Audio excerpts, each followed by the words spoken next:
Hello and welcome to At Your Service. I'm Tim Banks, the Acting Dean and Department Chair of the Center for Hospitality and Culinary Studies at Howard Community College. And I'm super excited to introduce my guest today, certified executive pastry chef Maria Bell, who is also part of the team here at Howard Community College. She does a fantastic job teaching our students about amazing things. She's also a sommelier.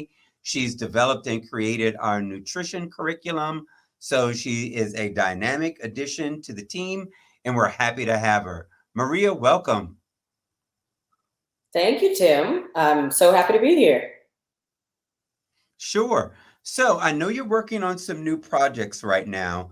Can you give me some insight as to what's going on and how things are progressing? Absolutely. I'm currently the general manager of Atwaters in Catonsville. We are about to undergo a renovation process for our upstairs dining room. And with that, we will be putting in a full bar program. So that's starting an entire wine, beer, and cocktail program from scratch, as well as a to-go component downstairs in our everyday kind of retail space. So it'll be more or less two separate beverage programs operating simultaneously and being implemented within a short time frame within each other. Oh, very nice. That sounds cool. So these beverages are going to be to go as well?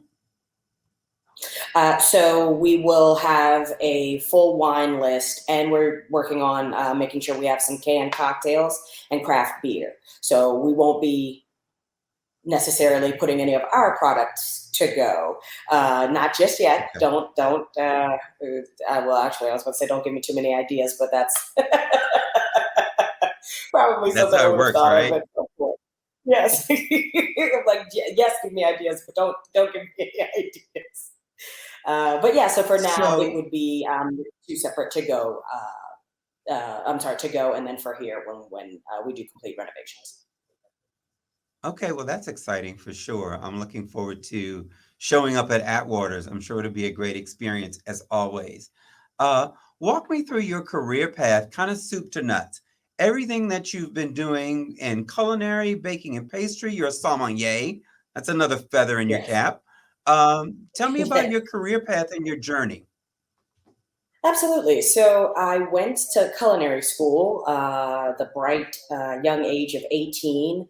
I'd pretty much known that I wanted to be in food and beverage and hospitality because that's kind of where my family comes from. Just love to cook, and I became obsessed with it. I got bit by the food bug.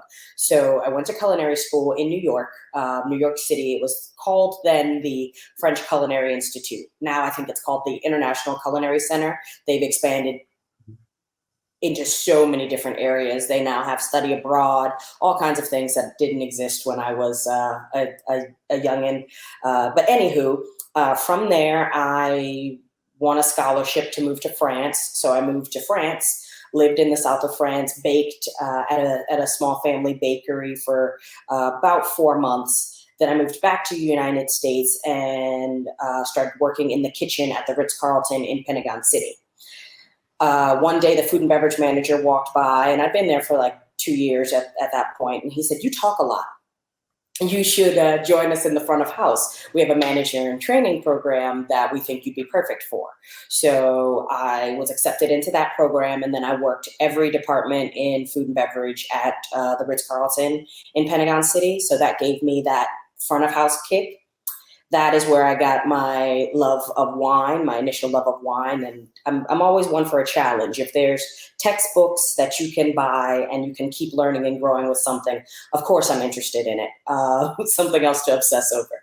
So I then started my studies for wine, just wines around the world, understanding how to taste, blind taste, not just drink for enjoyment, but formally assess wine. And then I've been bouncing kind of in between front of house and back of house, excuse me, for the rest of my career. Was at the Ritz-Carlton, working in a supervisor position, then took a step back, and then worked front of house just as a server, then moved to another restaurant in Baltimore where we opened 2 restaurants, which have now, or have since been closed. From there, once I was bored with that, or bored with that is a stretch, but bored with that, I then moved to off-premise catering to see what that was like.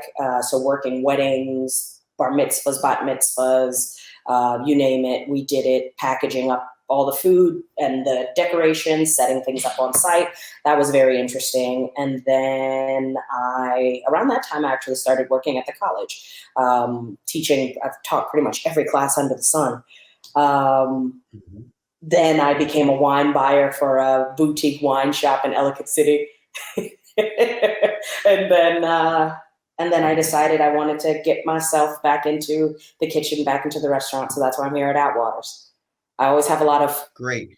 irons in the fire, so to speak. And that's one of my attractions to culinary arts is that you can do so many different things and continue to grow and evolve, right?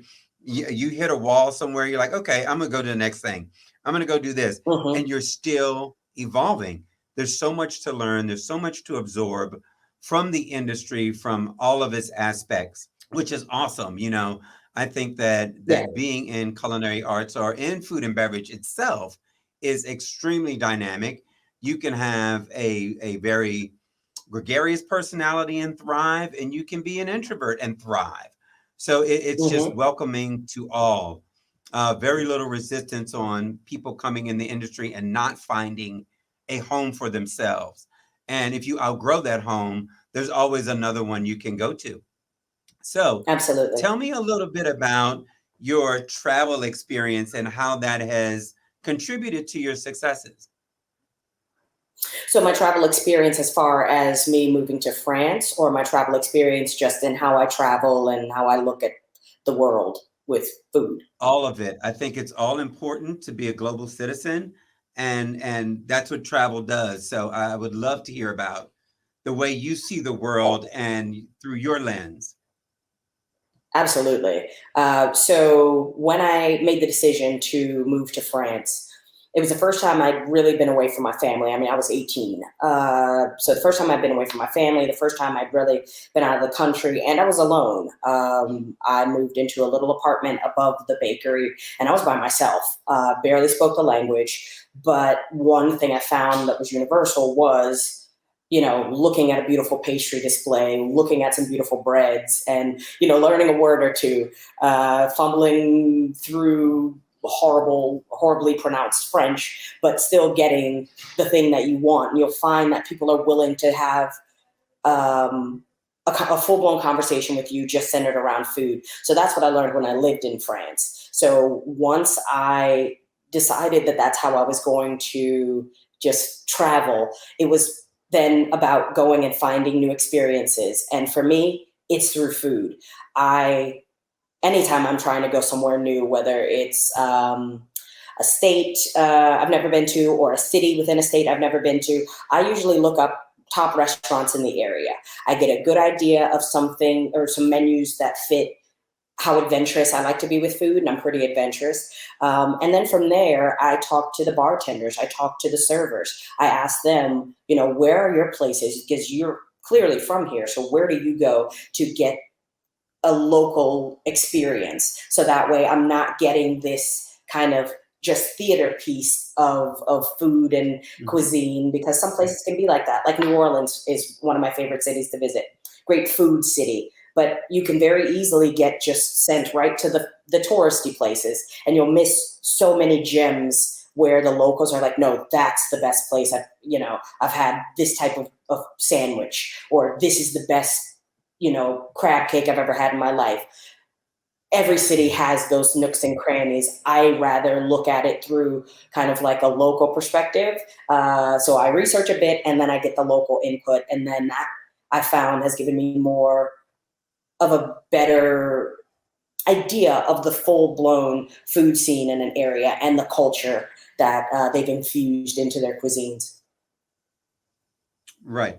I call it eating by neighborhood, right? So when you go I to a love it. city or a tourist attraction city, I was just in Vegas a few months ago, and you talk to waiters, you talk to bartenders, you talk to servers, you talk to anybody you can that's local, and they're going to tell you where the best places are off the clock, right? So once you get Yes. away from those densely packed tourist areas, you really get to discover what the local cuisine is all about. And I've discovered some stuff in Vegas that was amazing, worth the trip. Wow. So those are always highlights that we can definitely take away from a great travel experience. So, my next question for you is, where do you see the food and beverage industry headed as far as trends, post COVID, best practices, all the things that we've kind of learned and we're taking away? What's the future vision for food and beverage, especially in the Howard County area? I'm always curious to see what's going on in Howard County. So I have noticed that we're shifting more towards looking at those local farmers and really leaning into that, sustainable harvesting. Really, getting fresh produce, fresh vegetables, fresh fruits. I've actually seen more of a seasonality because logistically, it's hard to get a lot of the things we're so used to getting. I mean, pre-COVID, we're getting strawberries year round that are of a similar quality. Post COVID, it's highly seasonal now. I'm seeing less of Mhm. these things that were readily available in 2019. I'm seeing less of those items year round. So I honestly think that that'll be just better overall. Our carbon footprint and just getting people the best product possible. So I'm really seeing restaurants lean into that creativity, leaning into saying, you know what, we don't have strawberries on the menu right now because it's coming up on fall because strawberries are no longer in season. And the customer is starting to understand that those things aren't available and that's okay. So that's one of the major trends I've seen. And people, and when I say people, I mean consumers have really started to understand just what seasonality is and us running out of product. That means we had the freshest product possible. If we no longer have it, that's again, logistical or production issue. We're all kind of trying to pick back up, but I think as we pick back up, we become busy. We're starting to all understand from a consumer standpoint and from the restaurateur and the place of business from a business standpoint that some of these things just aren't sustainable any longer. It's not realistic, and it's not necessarily quality driven. We're able to keep certain prices down by not outsourcing and looking way beyond our backyard for some of these food items. So that's one of the bigger trends for me. I'm also seeing a trend in terms of like beer. That's hyper local now. We're shying away from the macro brews, the Miller Lights, the Coors Lights, the Budweisers of the world, and focusing more on that local moment. If you throw a stone in Howard County right now, you could hit a brewery. So people are starting to go back to that. This is my local brewery. This is my favorite hangout spot, especially for those beer drinkers. I'm seeing a quality revolution on wine, people finding new gems, new varietals on menus so that we can keep the pricing down. There was a glass shortage, so some of people's favorite brands have been out of stock for quite some time.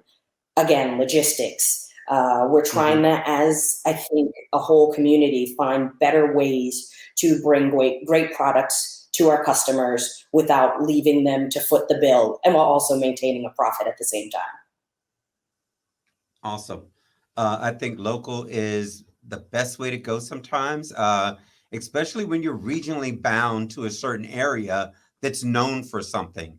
Amplifying that is a positive thing for everyone. I agree with the beer trends. They're getting super popular with local breweries and the accessibility. There's uh, I want to say a spirit shop very close to my house that the beer section has expanded tenfold since I've been living in my neighborhood, maybe a few years now. So it's just so much Mhm. more available and local offerings for beer drinkers to select from. You mentioned varietals in the conversation. Can you tell me or explain to what our listeners what varietals really mean when we're talking about wines? Absolutely. It's one of my favorite questions. So, varietals would be the recognizable name or the recognized name of one subspecies of grape. So, almost all wine grapes are Vitis vinifera. So, that's the genus. Then, after that, Mhm. we have the actual varietal or variety of wine. So, for example, Sauvignon Blanc is one varietal, Chardonnay would be another varietal, Merlot, Pinot Noir. The names of those grapes would not would are synonymous with their varietal. I love it. So if I'm looking for a good wine, I can go with a varietal or I can go with a blend, I'm assuming, right? That blends or Absolutely, combinations of these varietals um, yes. when shopping for wines. Absolutely. Some of the most famous blends, especially domestically, come from California and Washington State. Some of the more famous blends outside of the country would be from France. Bordeaux is probably one of the most recognizable names outside Mhm. of domestic wine consumption. And Bordeaux actually started off as a style, a house blend of five legally allowed red varietals, and for the whites, about two to three legally allowed white varietals. So how they do that blend is completely up to them. But traditionally, Bordeaux started off as a blend, and the wine or the grape growers, so the farmers, and then the winemakers were always trying to do two things at the same time. Number one, maintain a house style, or try to get as close to the quality that people who frequented, or were frequent buyers would recognize and appreciate, but also maintaining a snapshot of the vintage because people sometimes forget grapes are crops. And so the crop can vary from year to year. So it's important for the farmer and the winemaker to be in contact with each other, to constantly be tasting, testing quality, to make sure that they maintain their overall house style and to show what the vintage had to offer. It's just about consistency, Awesome. really. So the blending gives you that ability to tweak it so that you can get as close to that house style as possible. hmm I'm going to go one step lower into this rabbit hole because this is probably the first show that we peeled the layer back on wine a bit. So tell me a little bit about stainless versus oak barreling. Okay, so we've got two different school of thoughts and actually two different processes. Okay, so once we pick the grapes, we press the grapes, we get our grape juice. Now we have some decisions to make. Mainly, the first one is we have to ferment it. Otherwise, we just have grape juice. I mean, that's the long and short of that. So we hmm go through fermentation. Now we can ferment in stainless steel, or we can ferment in in barrels, in wooden barrels. So stainless steel gives me no additional flavoring, no additional biochemical complexity. It's just showing the varietal.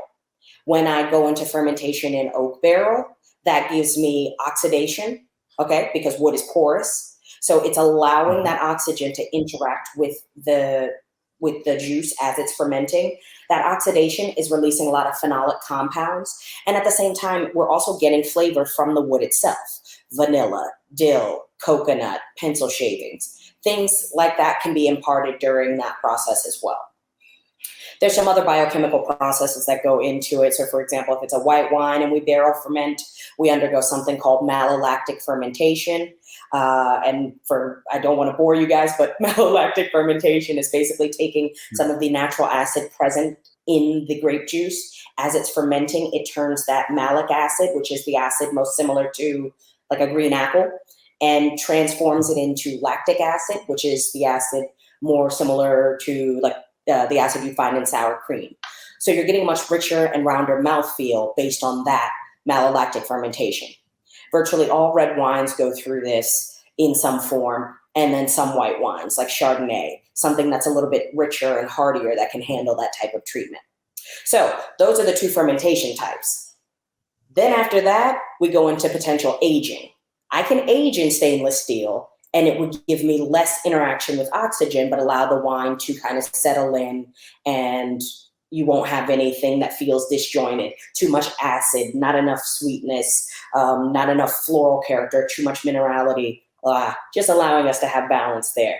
We can also then age in wooden barrels. Again, letting it sit with the ability to get micro-oxygenated is going to soften things, especially red wine tannins. So the longer we have that sit interacting with oxygen, we're getting softer. So less of that kind of like dryness right along the gum line.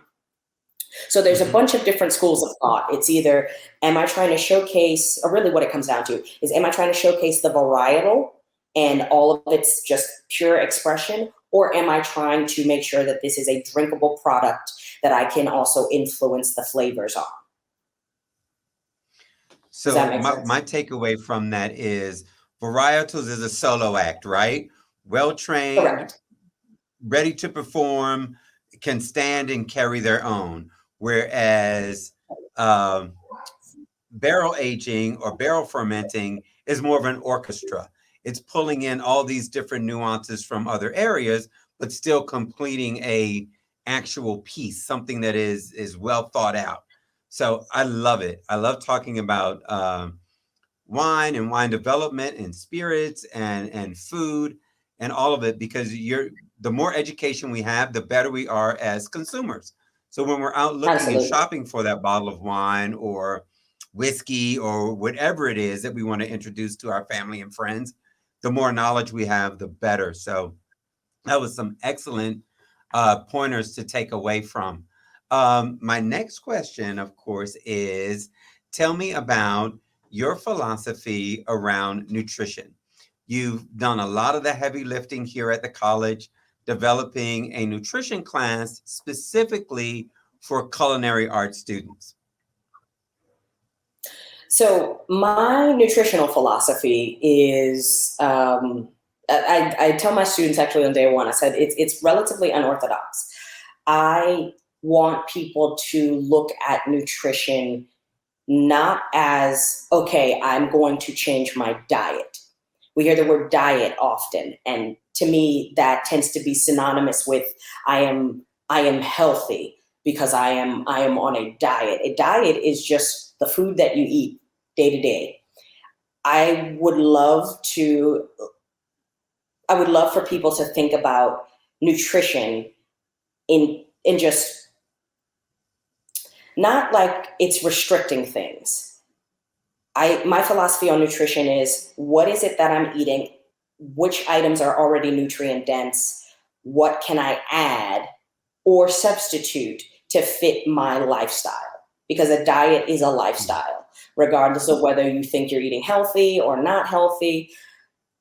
There are many arguments on both sides of the coin. I could look at something like organic. If I have two carrots that are both organic, is the taste really that different? Some people say yes, some people say no. I would love for people to get away from buzzwords, organic, vegan, and thinking about that in terms of, oh, it's vegan, so it's definitely more nutritional, so it's healthier, and more of what am I actually eating? What are ways that I can influence the nutrient density in my food, and how do I know? So I encourage people to use certain food logging apps to really see what it is that they eat, so that way they can find ways to influence their own, nutritional intake, or rather nutrient density intake. Just because, I mean, we all eat, we're going to find ways to make sure we're satiated, but Mhm. it's that we don't necessarily know what vitamins are in our foods, what minerals, what we're missing, what we're getting too much of. So looking at it from that standpoint, and looking at it, the culinary nutritional aspect of it, like the one thing I push the most in my classes is understand what you eat, how you eat it, and why you eat it. And then you'll understand why somebody would come to your establishment and eat the food that you are preparing for them, how and why they're going to make the choices that they make, and how you can influence them having a better overall dining experience based on nutritional principles. Does that make sense? That makes complete sense. I think diet and menu is all about tailoring to fit your needs. We go through and we're constantly inundated with commercial opportunities or the quick fix or all these things that say you should be doing this way. But it's really up to the individual to pick and choose and piece together what works well for them, and what can be managed and maintained versus short-term results, looking at it as a long-term. And even from the service side, when preparing food for the public, right? Often we think, well, when we pair all this amazing food on the culinary side, that we still have to have some concept about how much fat, how much sugar, how much salt, how much, ingredients are going in to make it make sense for the consumer as well. So we want them to come back and enjoy and not think it's just a splurge day, right? That food doesn't have to be limited to just this birthday party or, a special holiday treat, that you can have experiential dining that is still somewhat geared with a health conscious chef behind it, that the food is presented in a way that it's flavorful and just as good and just as rememberable as it would be had it been full of all those things we love. Um, so that's awesome. Next big question, and this is kind of our wrap session, is I'm going to ask you a few quick questions and you can go one answer, one word, or you can answer as many as you like. So first one, Okay. favorite ice cream. Oof, I am lactose intolerant, but when I could eat it, pistachio. Pistachio, great choice. If you could have dinner with anyone, who would it be? Dead or alive, doesn't matter. Beyonce. Beyonce. What do you think she eats? I'm curious. I feel like she eats a lot of things. I mean, I think she's she's married to a Jay Z, very and Jay diverse Z eater actually also. wine. Okay. So If it's one thing you could change about the food industry, what would that be? putting the word vegan in front of other words to describe the dish. I feel like veganism would be or vegan food would be so much more palatable if somebody wasn't trying to eat vegan General Tso's chicken and instead was having, General Tso's cauliflower. I think that sounds much better. I wish we could change that. I know we're kindred spirits because I feel the same way. I don't want a mushroom on the plate called fried chicken. I want it to be a fried mushroom that's really Yes. well prepared and delicious, but you don't have to call it something. But if I were a vegan, maybe from the feedback I've heard is that they want that experiential piece, they want the comfort piece to kind of make sense, but from a culinary mind, it doesn't add up, right? It's something weird. It's like, no, that's I not mean, that. We like to call things what they it's a are. consumer thing too. Yeah. If you're Yeah. going into it expecting to have a flaky biscuit and it's not quite that, then you wouldn't call it that. So I don't know. That's just me. You're preaching to the choir. Well, this has been an awesome session. Thank you for taking time out of your busy day to join me here at Your Service, and best wishes and all the luck in the world with the reopened or the reinventing of Atwaters. I'm looking forward to it. Let me know when you cut the ribbon because I'll be in line. Will do. Thank you so much. Thank you for having me.